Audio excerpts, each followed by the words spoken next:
You know, I love it in the country, just hearing the birds chirp. Hear them? Hear them? Anyway, so I got all this mowed down. This will be video 1 of this Hoophouse greenhouse project. The flattest piece of land I got here is right in front of us. I really wanted to run it up there where I first cut it, but the downgrade is, not only is it not the same on both sides, it's also kind of catty corner. So I'm going to put it here. There's about a 1 or 2% downgrade, which is fine.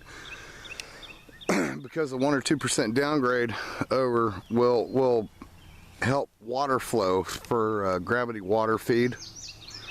So I'm just gonna put it right here.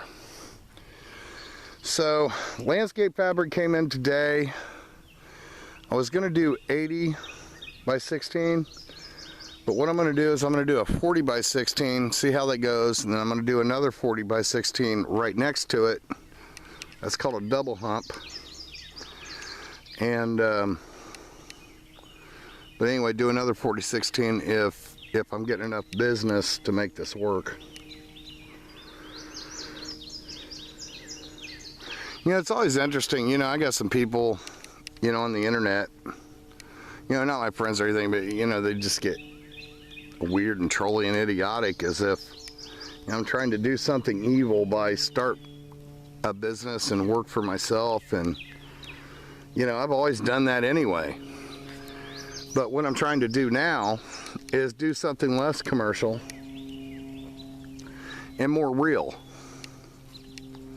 You know, the real thing, you know, and provide real food for people at literally a price that, you know, I can always beat Kroger at their price. Always beat Kroger at their price.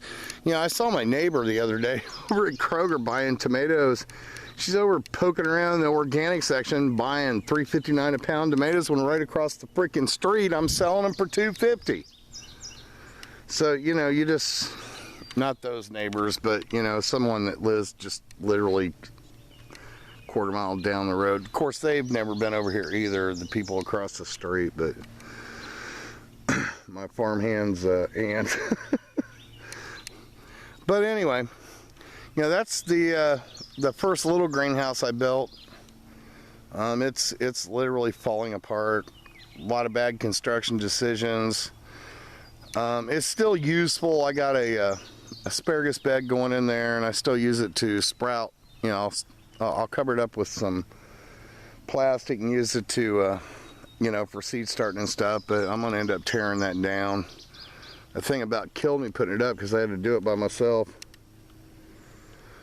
But anyway, so this is where we're gonna go. We're just gonna go right in here. This is as level as it can get. It's got about a 1 or 2% downgrade to the front. I mean, I used to plant corn like right in here, and it used to get drowned, which is fine for corn. That's why I would plant the corn all down through here. And it's kind of funny. I had to do note to self: your lawnmower is not a plow. So I'm mowing through here and I keep hitting all this stuff here and realize that this is the old, from 2 years ago, like this and that and that. These are the old squash hills that I had built up. And I didn't want to till this initially, but I think I'll have to, just so I can get it smooth and level. Even though I won't actually be using the ground here anyway, we'll be putting down landscape fabric and then setting raised beds and possibly aquaponics and stuff like that as we go. So anyway, so that's the deal. This is the point I am. Hopefully I can get over, get some friends over here Wednesday, so I can I'll get the fabric down and go from there.